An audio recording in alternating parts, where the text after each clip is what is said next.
Now you have a lot of other fighters that don't really know, they don't really mean it, they just want to win. I want to knock you out. Yeah. I don't want to just win. If I leave the fight and I don't get a knockout or it's something dramatic, I'm like, whatever. Like I live for that.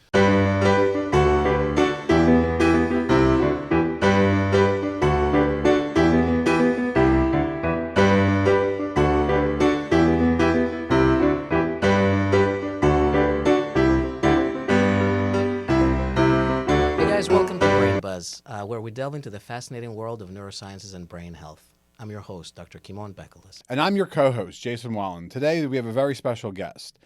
We have boxer Justin Big Time Biggs. How you doing today, sir? Man, I'm doing great. This is a beautiful set. Thank you for having me. And you guys actually have your logo on these cups. Yeah, and that's your cup. You get to keep that. For real? Yeah, You for real, serious? man. Oh, yeah, yeah. absolutely. You guys are big time. That means a lot coming from Big Time. That's my catchphrase, yeah. And you're our first layperson to Brain Buzz. You've agreed to come on here and talk about the sport of boxing, which is controversial in neuro because of the head trauma. With like football and anything else. But thank you for that. Justin Big Time Biggs, professional boxer. A perfect record, may I say? Yeah, I win. things been going well for me so far. I'm kind of in the same field as you. I guess I kind of caused the brain damage.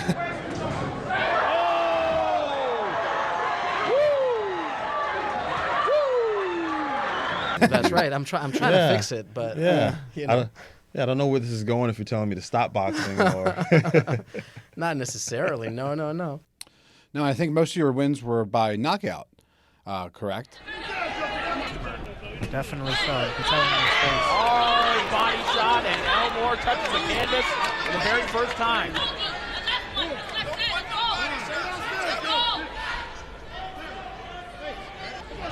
Minute left to go. A little more than a minute. Biggs rips a right hook downstairs again. I don't think he's going to be able to take much more of this. Elmore's punches are just becoming ineffective. Devastating right uppercut, and Elmore is out. And you are a champion. yes. You left the belt in the car. I did. That's we okay. were all very disappointed to hear. Yeah, I wanted to walk sorry. around with it, but that's okay. I'm so sorry. I'm gonna bring it next time we do a part 2. I'll bring it. Nice, very You good, know? very good. So you're from Brooklyn, local to New York. So you grew up there. Yeah, I did. Grew up in New York, moved when I was 14 with my father. To Florida. Boxed out there, came back at 19, and took my career from there. Wow. So Yeah. you've been boxing since when?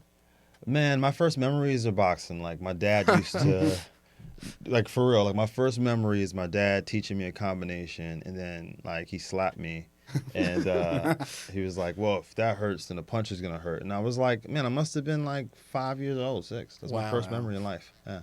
Where your dad was a trainer. Yeah, he was a trainer. My pops was a trainer, and he passed away. Rest in peace, Dad. Great man, brilliant boxing mind, and man, oh man, like if you hear Mike talk about Customato, that's how I feel about talking about my dad. And when I say Mike, I mean Mike Tyson. Yeah. And your siblings are in boxing also. Yes. I have a sister. She's 2-0. Ida Biggs. My brother, Kristen Biggs. He's 7-0, 7 knockouts, and I have Wow. older brother, retired, 12-0, 9 knockouts. So He was considered a prodigy. yeah, he was the man. Like we used to go to in school. He used to have Fox 5 News come do documentaries on him. You'd come in the living room, you'd see some people from another country in there. You're like, what's going on? Oh, another documentary? Yeah. Now, was that inspirational or were you intimidated? It was super inspirational, man. But I thought that my life was gonna go just like his. So, just a little thing like going to the Golden Gloves. I'm competing in the Golden Gloves, right? My brother snuck in, one of the biggest tournaments in the world. Muhammad Ali won it. Sugar Robinson won it, and he won it at 15. When you're supposed to be 16, he was fighting grown men. Wow. I try 4 years at freaking what was it? 21, 22, 23. Finally win at 24. Wow. You were too old. Yeah, so I'm comparing myself, and once I stopped doing that, it allowed me to grow. Yeah, absolutely. So how would you think boxing shaped your life? I think really really well in some aspects because in order to do boxing you have to be brainwashed, one track minded. You just think about destroy, you never think about getting destroyed, right? But it's very hard to focus on other things because so much is on the line when you fight. You're a kid, you don't get to do anything really. You grow up, you start fighting, and you now are meeting all the celebrities. People are loving you. People are understanding what you were doing, and now all the distractions come there. Right. You know. And how do you shield yourself from the distractions? Just knowing that if you lose or something happens, if something happens to you, it's going to be really bad, right? It's going to be very humiliating. Everyone's going to post it up and be like, "Yo, you heard what happened to Just? Yeah, he was unconscious." And a lot of the friends you made and people that want to talk to you and all the things you have to help, to better you in life are going to leave. Like, people are going to go, hey, like, and that's where I always remember that this is because of what I do. I think I am a great person, but boxing is the key. So your nickname, Big Time, wasn't always your nickname, correct? No, man. This guy's good. He's good. He's good. He does research. I know, That's right. I mean, we do have something called the internet. Right. Some people just wig it. I wasn't following you around or anything. Yeah. So one of my first things I wanted to be in life was a superhero. So I was like, man, boxing is kind of like that. I get to have a secret identity. So I thought of a name, man, and it was a trainer, one of my trainers, Gus. Right. He always helped me out in the gym. He was like, man, once Justin Biggs gets hot, you're the best fighter in the world. You're unstoppable, right? So I was like, dang, like, and I always felt that way. If I get hot and I get going, like, I just read everything, like Neo in the Matrix. So I was like, man, like, what would be a cool name? And then it was the Human Torch from Marvel. And then I was like, I'm from Brooklyn. And I was like, where's Statue of Liberty? It's not, not necessarily right, but I'm like, a lot of people from New York don't know. So I said, hey, the Brooklyn Torch, and I, went with that. So it's funny because when I saw that, I thought maybe the Human Torch aspect of it. So that's interesting. He's big into Marvel, so that's I'm big into all superheroes. All superheroes. Actually, DC more because I like Batman. Yeah, you're right. Oh, look, you just like. Yeah, I like Marvel. I like DC. I'm like a nerd, man. So I nerd out on stuff like that. I switched because one of my guys, Alex, right? He hooked me up with Defend Brooklyn, a brand with Spike Lee, and he was like, "Yo, man, you gotta lose the name." Were Marvel's lawyers knocking on the door? They were trying to sue me. All the money I was making, But no, he was saying that the name was not super marketable. You see, like Brain Buzz, super marketable, right? He was like, imagine putting like big Brooklyn Torch on mugs, right? Right. So I was like, so we went through name after name after name, and I was like, he was like, Bam Bam. I was like, I hate that. Where did Bam Bam come from? He was like, you smash stuff. Like, I was like, Then I was like, all right, man, Big Time. He's like, that's it. That's the name. So. Okay. And it stuck. Yeah, no, I like. Yeah. I mean, you've been in so many fights. You have a clean record, so to speak, a perfect record.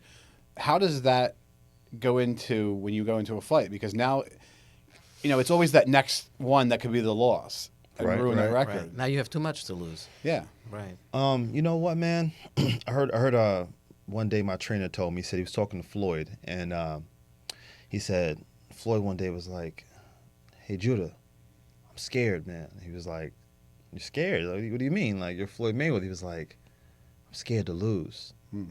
Right. And I think me always thinking about when I'm training, I'm thinking like, I'm not going to lose. I'm not going to lose. I'm going to win. I'm thinking about the positive things that can happen, right?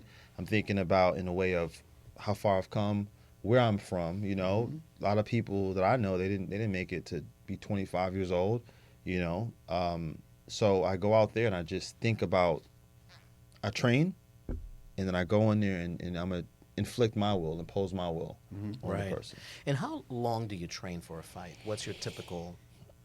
I like to take 8 weeks. Okay. Yeah, 8 weeks to get right. I don't really have weight loss camps, so which is really good. I think there's a lot of injuries in boxing, Right. with dehydration. A lot of fighters in a weight loss camp for like 6 weeks. Wow. Yeah.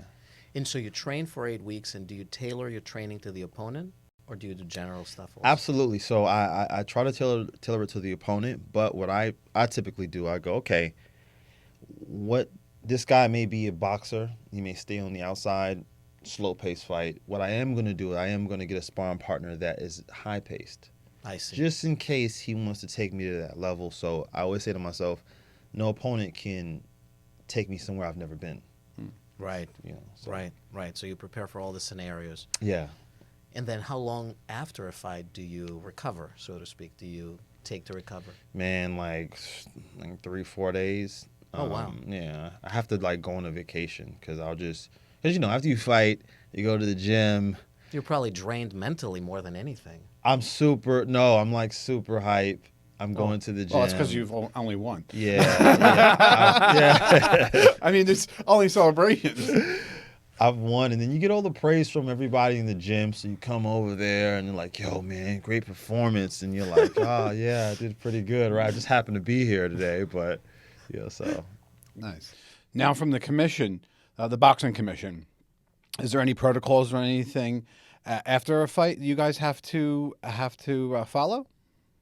If you got knocked out, I believe it's like 3 to 6 months. Okay. You can't fight. But you wouldn't know because it didn't happen. So No, I wouldn't know. Naturally. Not able to take, performance enhancement drugs, like steroids and stuff like that. It's a lot of banned substances. But other than that, man, you get to a certain age, you got to have a brain scan. Oh. After every fight? Tell me about that. So I believe if you're like 35 years old, you have to get a brain scan. So Mike Tyson and Jake Paul, Mike would have had to pass a brain scan to be able to fight. Prior to the fight? Yeah, prior to the Now, fight. what about after? I'm sorry, but yeah, before the fight, he has to have a brain scan. Okay. So in order to be fit to fight, because I also believe that when you tell me if I'm wrong, when you get older, you have less fluid in the brain. You actually might have more fluid. Oh, so you might wow. have your ventricles might become bigger, which is the normal fluid spaces. Okay. Mainly because the brain atrophies or weakens. Wow. Shrinks like everything else in our body. So Wow. the fluid spaces So get it's just bigger. floating around there. You know Yeah. how? Wow. I was totally wrong. I've been telling people you get less fluid in your brain. You get more. So So you learn something every day. and who Right. do you know who assesses those scans? Do they have a neurologist, neurosurgeon? I bet that's He's looking for another job. Don't worry no. about It's just professional curiosity. I believe it will be a neurologist that does the brain scan. Right. I've never had one because You're still too young Yeah, to have one. yeah. Yeah. So is that only before the fight based on age? before the fight to be able to fight. To qualify. And then what Yeah. about after? Nothing. I don't know. I So Tyson afterwards just walked off. He could be totally loopy and So there is indeed a physician Okay. ringside, and they come by and they shine the light in your eye, and they do an examination and Right. see Okay. if you can, if you're hurt, if you can walk in a straight line, so like a police officer or DUI type. And that's immediately after the fight? Yes, like you see them right away, like as you Yeah. get out the ring, they're right there, and they're like, "Hey, let me check you out." Got it. Okay. So at least there's a neuro exam. Yeah. And, but of course, like I said, professional curiosity. I'm always worried and interested in concussions. I get to clear people to go back to sports, football, Okay. boxing sometimes, especially kids in school. Like they would come to my office to get cleared and go back. And a lot of these questions come up, especially after a bad concussion where somebody passes out. Then I get involved. And, the most important thing on my end always is the double impact and kind of allowing the brain enough time to heal after a Right. concussion.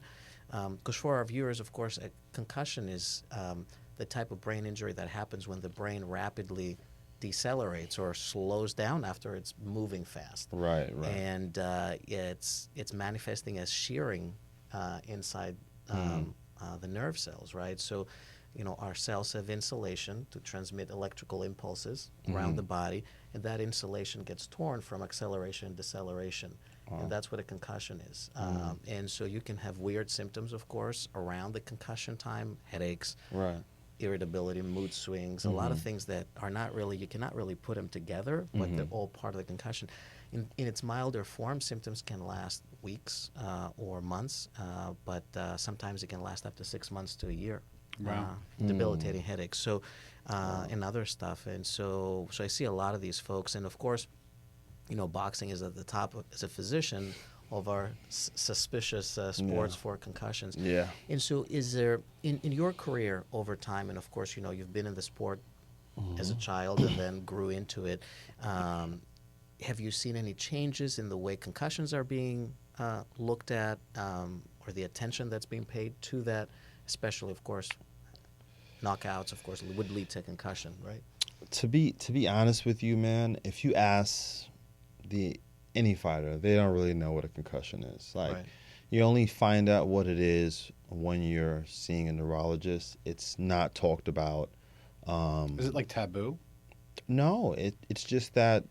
I think it's a mindset thing. These Yeah. guys are there to win, right? Yeah. They Yeah. don't really think they're there to overcome and win. So Yeah. And it's it's gladiator stuff. So Right. you're not gonna really. If trainers really talk to you about that, not that they probably a lot of them really know. Yeah. Specifically, or have had conversations with someone about this, it would deter you. I don't think there would be boxing. I mean, I've seen a video. It was UFC, but it showed a fighter that was, starting his career, and how he was very fluid and coherent. And then it showed a couple years later, after some fights, and he was very slow, slurring his speech. Did you see that? Like, what are your thoughts on something like that? I've seen it. Okay, so I've seen that my whole life. So I've seen guys, legends, stand outside of Madison Square Garden begging for a ticket to get inside, sold hundreds of thousands of dollars worth of tickets, made promoters millions, and they finally get inside from the promoter asking for a ticket. They're sitting all the way in the back. I'm seeing them. I know them from the gym. They're slurring their words. I watch a video when they go, yo, he was a bad boy back in the day. And in this video I watch, he's speaking clearly. And I'm like, wow. Right. And then what is said about concussions is literally this in the gym. Hey, man, only so much punches you can take. Right. Get in the sport and get out. And that's as far as the conversation goes. Right. And the question, getting out, when do you get out? How do you know? When don't really know. you start feeling like that. I guess. Right. Yeah, but like you said, it's a gladiator mentality. I mean, you have some people that are don't know when their last fight is because they don't know. It's like, Absolutely. is the beast inside quelled or is it not? Or do I have one more? I mean, it's kind of hard for a gladiator to admit that I can't do this anymore. You live by the sword, you die by the sword. So a lot of guys we'll watch a fight and we see a guy that's losing, he has no chance of winning, but another fighter will watch you quit and go, man, I'd have went out on my shield. Right. That's what I'm made of. Like, that's the pride that us fighters have. It's like, okay, yeah, you beat me, but I went out on my shield. I didn't look for a way out. When my eye was closed and it was bleeding, when I couldn't see out of both of my eyes, I lied to the doctor and said I could. Right. I fought. My jaw was broken. I had one hand, and I went through that fight. These are the things that legends are made of. Yeah. Right. Well, that's incredible. I'm from Philly, born and raised. And Rocky is a legend in Philadelphia, of course. You believe until you're 10, you think it's a real person. So what's your take on boxing movies and the training montages, things like that? Man, I mean, Rocky was, I see people love it. I don't really like too many boxing movies, right? So you're hurting my feelings, but that's okay. Later, what I will say later with my guy, Antonio Tarver, great boxing champion. I had him actually had him on my pod, Biggs versus Biggs,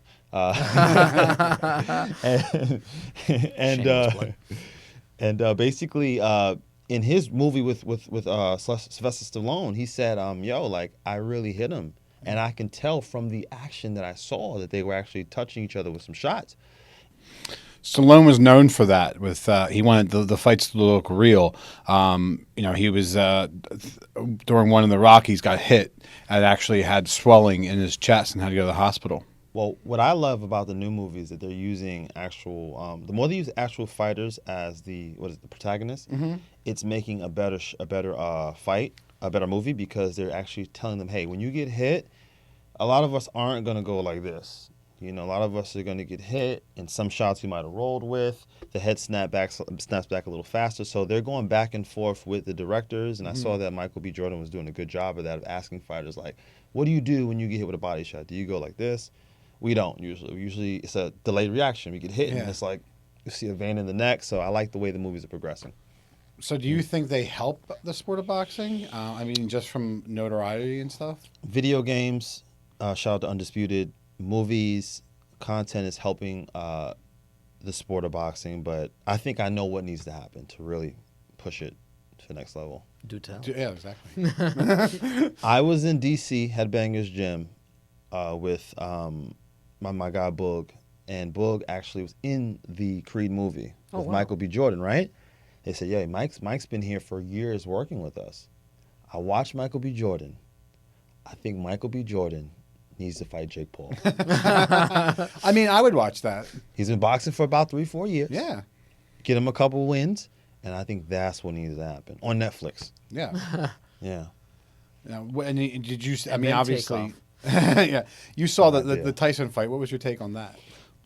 I love the money that Mike got. Is this one of those instances where the gladiator just can't say no, or? I think that, you're young, it's about boxing. You get older, and it's about money. That's why a lot of fighters don't stop. Some guys have the hunger, with like, I got one more, right? It's always in the back of your head, but the money, and everyone has bills. Right. So you're like, who wouldn't you fight for $20 million? He also might want to buy another Tiger. Who knows? He had a lot of money and extravagant lifestyle, and then unfortunately lost it. And a lot of us, we're not taught what to do with money. You're a fighter, and you go, "Hey, let us do the business." Right. And I Well, guess he got totally taken advantage of. and Totally. I think it's in any business. When you're good at something, you're focused on, being the Doing the thing you're good at. Yeah. Yeah. And especially, in boxing, if most guys start at Yeah. 6 years old. How would you know? Exactly. And you're focusing, like you said, one-track mind. How do I win? How do I fight? Mm-hmm. You're 100%. And you're surrounded by the showbiz pretty much, right? Absolutely. And these people are very experienced in Yeah. making money and, fortunately, probably taking advantage of some folks. You've been boxing since 6. Your accountant's been taught to rip you off since, That's right. That's right. That's a good 100%. fight. I probably wouldn't rip off a guy who punches people for a living, right? Personally, You'll be surprised. You would hope, right? Yeah. Yeah, you're betting that he's never going to find out. That's the problem. Yeah, 100%. And so, of course, we talk a lot about concussion. There's a lot more awareness, I think, also today than it used to be. And over the years, everybody has seen fighters, like Jason said, kind of some of them worsen their mental abilities and other stuff. Has that ever crossed your mind when you're fighting? Has that ever mentally, as you're preparing, affected you in any way? Well, getting further in my career, learning about it, right? I've learned that I've definitely had concussions, Right. Pretty much every time you're hit, and it, when you get hit, just to let everybody know, it's two types of, one time, when you get hit, a lot of times it's a shock wave through your body. It's like a shock, like, oh. And then there's people that have the type of power that the lights cut off. So if we're all in this room here, you get hit, boom, black. Then it flashes back to you're seeing everybody. Wow. That would indeed be a concussion. No doubt. I didn't know that. Right. We all been through that. So I don't think about that when I'm fighting. But in order to be great, a lot of us have the mindset of are you willing to die? Are you willing to die in there? And Right. You have to have that mindset to be great, to go through that adversity, or you'll be a quitter. And if another man can break your will, once you quit once, it's easier to quit again. And Right. Once you do it once, Yeah. it's easy. But how do you get to that mental state and you get that resilience to be able to do that? Of course, a lot of high performers do that, and listening to you, I think in every field, including medicine, we do, Jason and I are in medicine, and I do neurosurgery, and we do long hours, and we're there all the time, middle of the night, trying to save somebody, and it's the same mentality that we're here to do it. Right. Quitting is not an option, and a lot of us are in the field because of that. But how do you get? And I think everybody gets to that state from a different aspect. But how do you get to that mental state of that resilience and that nothing breaks you really? Well, I think that it comes from the trainer. It comes from, you're doing boxing because you're in a certain place in your life. You probably were bullied. You were a victim. The ones that are bullied become the best fighters. It's not really the bullies that become the great fighters. And, you may have not had a father in your life. It may be your father. This person cultivates you and trains you to have a certain mindset. So you become like a dog. Like you got to literally be an attack dog. And, sometimes your owner's going to brag that, yo, I got this pit bull that'll destroy anything. And that was like my life. It was like, yo, my son will, what? And then other guys, well, I got my son or my nephew. And the love that you have for your trainer, for your family, for your pride, you will go in there and overlook everything that can happen to you because you know that it's like the Wild Wild West. Right. If I have this shootout with this guy, I'm the baddest. Yep. And that feeds your ego. And that's how you get in that mindset of that winning, it becomes a drug. Whoa, yes, absolutely. Yeah. I recently watched the podcast with Joe Rogan, and he was talking about his fighting career, of course, and different sport, but similar. Yeah. And he was saying about how he had one experience where he knocked somebody out, and he said to his trainer, "Oh my God, I thought he was dead." Yeah. And his trainer said back to him, "Well, sometimes they die."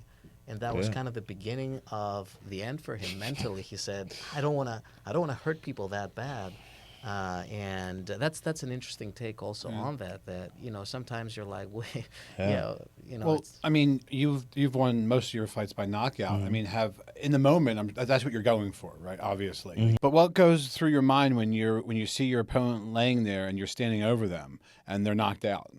Well, me growing up, being a Christian household, I always pray.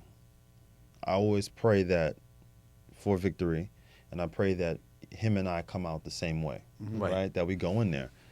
When I'm in there, I want to hurt this person the worst they've ever been hurt, because fear is what allows me to be great. It's like Batman. Like if I can inflict fear on you when my name comes up, that's half the battle. You're not going to operate later on till you're like, oh man, he's not that tall. He's not that, that many muscles. And then by that time, I'm 3 rounds up. Yeah. Right. But when I hurt somebody, I go, I want them to fall, not get up, and I want it to be dramatic as possible. I want like a knockout where they hit the ground, boom, unconscious, and it's a statement. Once I come to my senses. Exactly, yeah. I'm like, once the blood loss is over, I pray for them, and we talk, and I'm happy that they're okay. Yeah, you see that with most sports that are contact. Everybody talks crap before a fight, sucks each other up, and then after a fight, everybody hugs. Most of the time, I see that. You meet different kind of people. Like, you meet people that really mean it. Like, if I'm telling someone like, I'm gonna knock you out, I'm going to hurt you worse than you. I mean it. Like, I'm that type of fighter. I'm not saying it to you because it sounds good. I'm not saying. Now, you have a lot of other fighters that don't really know. They don't really mean it. They just want to win. I want to knock you out. Yeah. I don't want to just win. If I leave the fight and I don't get a knockout or it's something dramatic, I'm like, whatever. Like, I live for that. Well, it's, you don't come into the fight saying, it's like, it's we joke around. It's like, if you're not first, you're last. Yeah. You would want to come in with that mentality. Yeah. I think that's what's killing boxing now, though. It's kind of like some guys go in there and they really go, I'm going to outthink you. I'm going to look amazing. I'm going to tap you, and you can't touch me, and I'm going to look pretty. Like, that's a lot of showboating. Yeah, that's some guys' mentality. But there's some guys out there that's like, no, I want to, Yeah, I see that where some people don't even have their hands up. It's all they're weaving, and they're trying to make the other guy look like a fool. Yeah. You're gonna get clipped by the wrong person, and that's it. Yeah, they are, and there's some guys that are so good at it that you're never going to see them get hurt because they never take the chance. But you're going to fall asleep in the middle of the fight. That's exactly right. So, of course, boxing is your life. But what else is there for Justin? I mean, for me, the potting, Bigs versus Bigs, every Thursday. I've really grown to love that. Okay. To, I guess, regurgitate what happens on a Saturday night, while I'm doing my podcast, business, business ventures, promotional company, throwing fights, helping fighters out, putting some pretty cool fights together. So it's really boxing. Are you into video games at all? Yes. I mean, what guy isn't? But what do you like to play? 2K. I've been getting into Monster Hunter. Okay. I don't know if you've. And what else am I playing right now? Oh, Undisputed. Okay. The boxing video game, yeah. Can't get away from it. Yeah. How realistic is that? It's pretty good, man. Have you played VR boxing? No, I never. It's so cool. You have to. My son has one of those Quest headsets, and it's just really, really cool. Especially like the like you look around, you see like the whole ring and stuff. Wow. Yeah, the VR. I mean, they just came out. I mean, you like superheroes. They just came out with a VR Batman game. What? Yeah. So you gotta. Okay. Yeah. I think it's on the Quest. Yeah, you gotta check it out. Thank you. Yeah, You gotta give me absolutely. your gamer, PS5 or Xbox? PS5. Says a lot about him. He's a cool guy. PS5. Well, thank you. It means a lot coming from you. Yeah. And so, of course, you're more experienced now. And so what, you see a lot of the new guys come on board. So what advice would you give to young, aspiring fighter, maybe your younger brother? Y'all are amazing in the family, but somebody who's just starting out. A nephew. It's not heard of. Not a prodigy. I tell them, man, you're gonna have to develop your mental. A lot of times, and for me, it comes from definitely my faith, man. Know that God loves you. You're going out there for a reason, and He got you, because you're gonna take 3 steps up in the ring.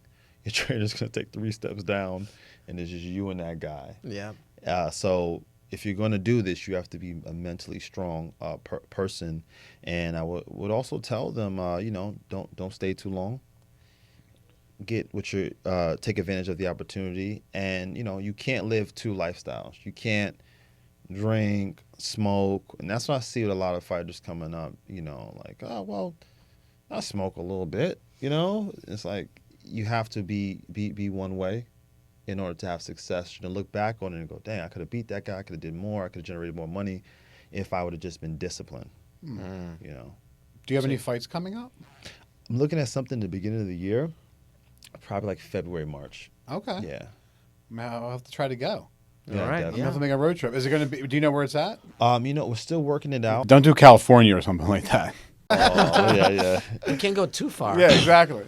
I tell people all the time, man, like, if you just watch it, that's good enough for me. I'm one of those type of people. Right. If you come out, it's incredible. But if you watch it, that's like means the world to me, man. Yeah. I think before we go, we should do something different. Do you have any questions for Dr. Bekelis? Man, This is kind of a different. We're going to flip the script. yeah, I'm interviewing him now. I'm not used to that, but hey, it's all good. So there's been a lot. There's a lot of deaths in boxing. People don't know that. We get about, on average, like 7, 8 a year. Wow. I've had a friend that passed. Man, this guy was the best dude I ever knew in my life, man. And I have sisters. I'm very protective over my sisters. And I remember one of my sisters at the time, like, they're all married now, except for one, my little sister. But one time I was like, yo, I would hook this guy up with my sister. He is just, He's that kind of guy. That would be terrifying to date someone in your family. I mean, you come home and everybody's just waiting for you. But he was a fighter, though. He was a fighter, man. And Okay, even playing field. Yeah, they used to spar together, man. The guy, Patrick Day. Patrick went in there, he fought, and he ended up passing away in his fight. I would imagine he had issues going on probably prior, right? Right. So I want to know, what do you do to repair your brain Right. from a concussion? So, the most important thing, of course, so there's two types of brain injuries, right? They're the ones that you generally cannot see something on a brain scan. Of course, a brain scan is a very, basic way to look at the brain. The function is not represented. You're just looking at anatomy and what a machine is telling you. And if there's nothing on the brain scan, generally that's what we call a concussion. It's some sort of injury that happened, maybe like we said, in the insulation of the nerves, but the brain itself is looking good on a scan. You're having all the symptoms. You Right.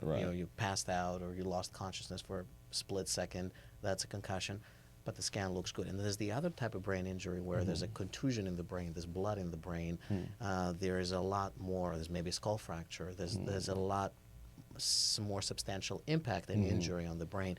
And so there's different paths that you can take. Generally speaking, the folks that end up having a fatal fight are those that develop the latter type of injury where you get blood in the brain, you get contusions, you get maybe a collection on the surface of the brain, what we call an epidural or a subdural hematoma.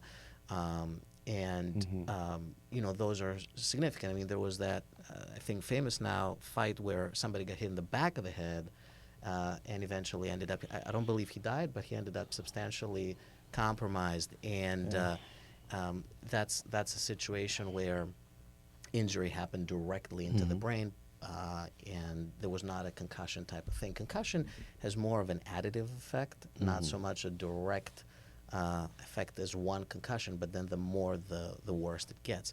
So if you have the latter type of injury where you have blood in the brain, a contusion, a hematoma, that's a situation where you're going to be out for a long time and probably consider never coming back.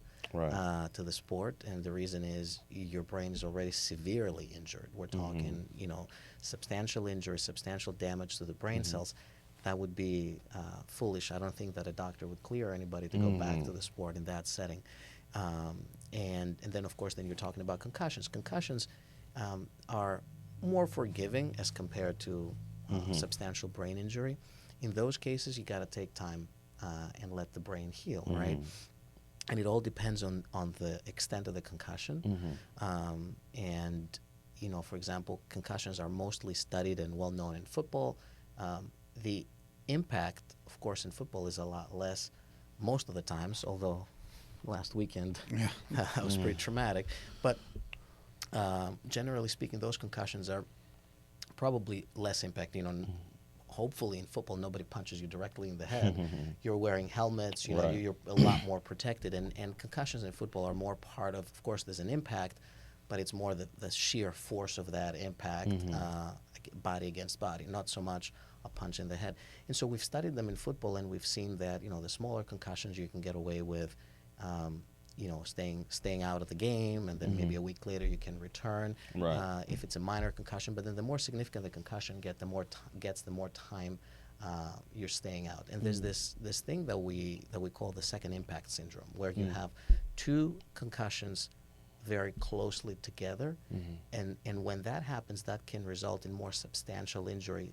That then we're into the second category that I spoke about, the bleeding type in the brain. So when you have these situations where you have second impact syndrome, the second concussion might be associated at the same time with a contusion in the brain, and epidural, subdural hematomas, and those can become life-threatening. So we're very careful about allowing people to get back to the sport.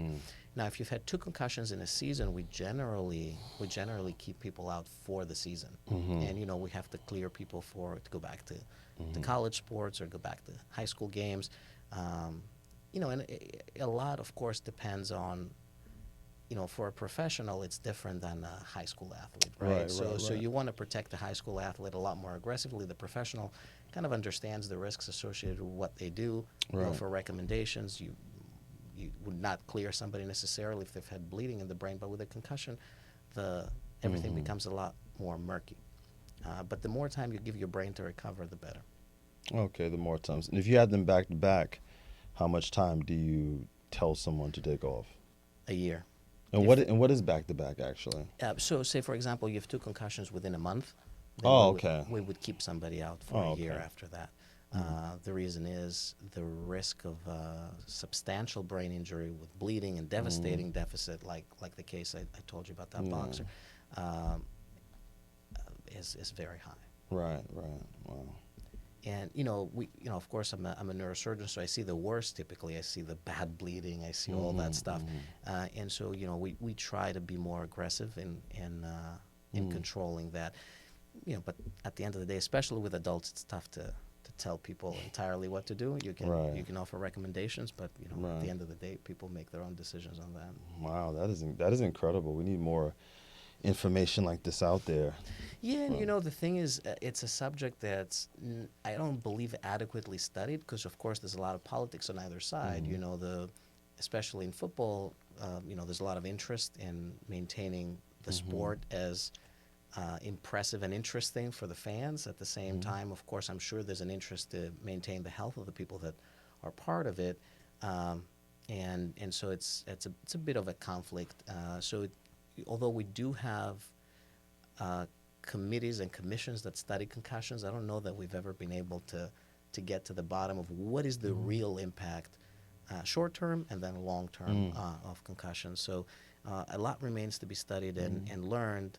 But of course, I would say avoid concussions as much as you can. Right. But they're more common than what we think. Actually, I was reading about how many concussions even a high school football player has. So by the time somebody's is a pro football player, for example, it's so much time and exposure to constant concussions. Wow. So and I'm sure similar stuff applies to boxing. It's just in boxing, it's kind of you're getting hit in the head, so it is kind of part of the job description. So it's a whole different ball game. It's of course it's adults who recognize, and so in the professional world, of course, there's no head protection in boxing, but then in the amateur world, there is some sort of helmet or padding. Yeah. Were you an amateur at some point, or you were? Yeah. I was in the amateurs. Then there was one point where they took the headgear away when we were going for the Olympics. Right. And that was interesting, In what way? It was just like you knew like, wow, this is getting real, Yeah. Best amateurs in the country, no headgear. It's basically. Did you find that with a headgear, you were safer? You felt safer? You feel as if you can see punches coming better, because sometimes with the headgear you'll get hit on like the side of your headgear, and it'll twist around, and you get hit with two more shots because you have this thing in your face. Yeah. Right. But going to the professionals, when the gloves got smaller, that's when it's like, man, you feel like you can see, your vision is good, but when you don't see a punch coming, you're in a world of trouble. Lights out. Yeah. You're in the world. So there's nothing really, anything people can. So you're saying rest, but is it like any type of, I don't know, like Exercise, food. Yeah, stuff like that. Yeah. Vitamins, unfortunately, no. No. Yeah, no, there's not much. Of course, you hear a lot of people, they like. It's generally supplements that they promote or think that help. We don't have, maybe some of these things work, but the thing is we don't have good studies looking at those. We don't have trials where you can see some people taking it, some people not taking it, and have a validated outcome. So it's more experiential at that point, and you're looking into whether it works or not based on somebody's experience. Of course, they're allowed to exist, those supplements, and therefore, generally speaking, they wouldn't cause any harm, but to know whether they're really effective or not, it's not possible today, at least with the data we have. So just let's say it was you, right? You were a fighter. Oh boy. And also I quit. An amazing. And you had a concussion. Right. Would you do the exercises and take the vitamins and minerals, or would you just like? So here's the thing, knowing if it was me, right, and knowing what I know. Yeah. I personally would avoid head impact at all costs. Yeah. But if I didn't know what I right, but if I didn't know what I know, right. I would probably do anything that I thought might help, especially if they're harmless. Those interventions, the vitamins and everything else, I would try it, because at the end of the day, it's not going to hurt me, and if there's a potential to help, why not?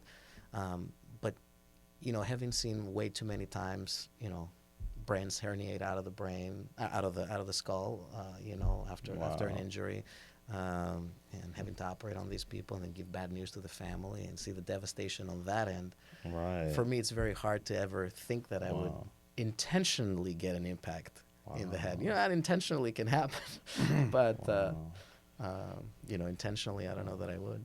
That is incredible. So, are there any genetic makeups that help people to not have brain damage? Or? Not that we know of. I'm sure there's definitely different genetic profiles when it comes to how the brain can heal, or how the brain can develop disease over time, or how sharp, of course, somebody's brain is.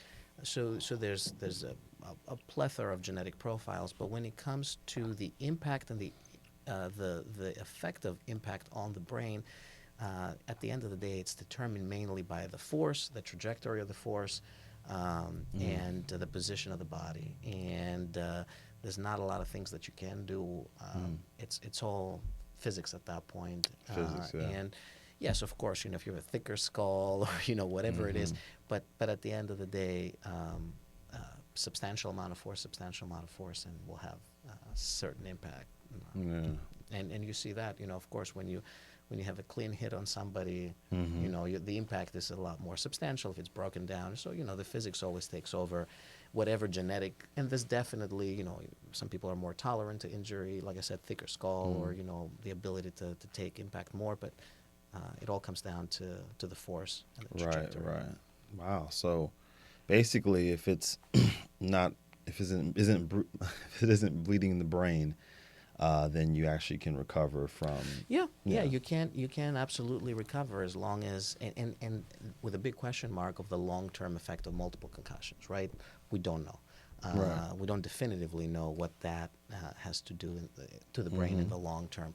And our data is also a little messed up, because what we call concussion today, we have the ability to do brain scans all the time, right? So if somebody has any sort of brain injury, you get a brain scan and you can tell there's no, anatomically everything looks okay, but we call that a concussion.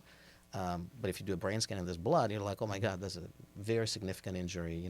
It's a whole different conversation. I think that back in the day where brain scans were not as available, and you had these, legendary fighters, a lot of those injuries were really not a concussion, but maybe they were more substantial. Maybe there was blood, there was contusions, there was other stuff. And then eventually you saw these guys, like we discussed before, progress and develop neurologic deficits. Who knows? It's just the data is not perfect at this point. But, we're always looking at it. But again, knowing what I know, I would avoid any impact. Yeah, that sounds like the smartest thing to do.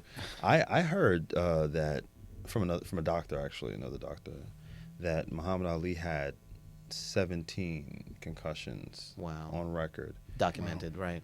Do you believe that Muhammad Ali's Parkinson's was, in your expert opinion? Right, and it's impossible to know, right? Because at the end of the day, there's no definitive way to know whether the type of Parkinson's he had was the result of repeated brain injury. There is a type of dementia that manifests as Parkinsonism, and it's the result of repeated impact on the head. So is there a chance that boxing was the cause of his condition? Absolutely. Definitively, I don't think that anybody would be able to tell you 100%, because it's one of those things that almost impossible to prove, right? Was he going to develop Parkinson's, or was this process expedited by the sport? I think there's a significant chance that was the case. It's just that it becomes a matter of opinion, I think.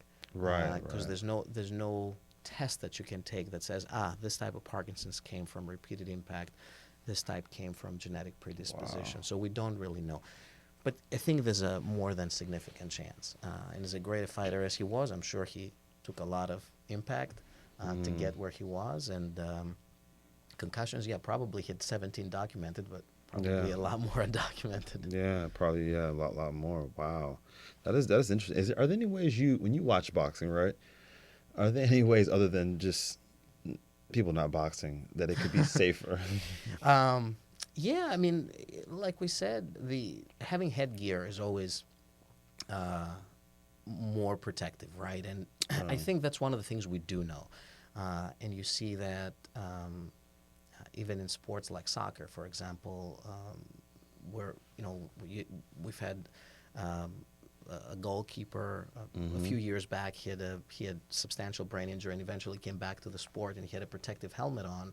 I believe his name was Czech. So he played for a long time, excellent goalkeeper with a headgear to protect another sort of injury.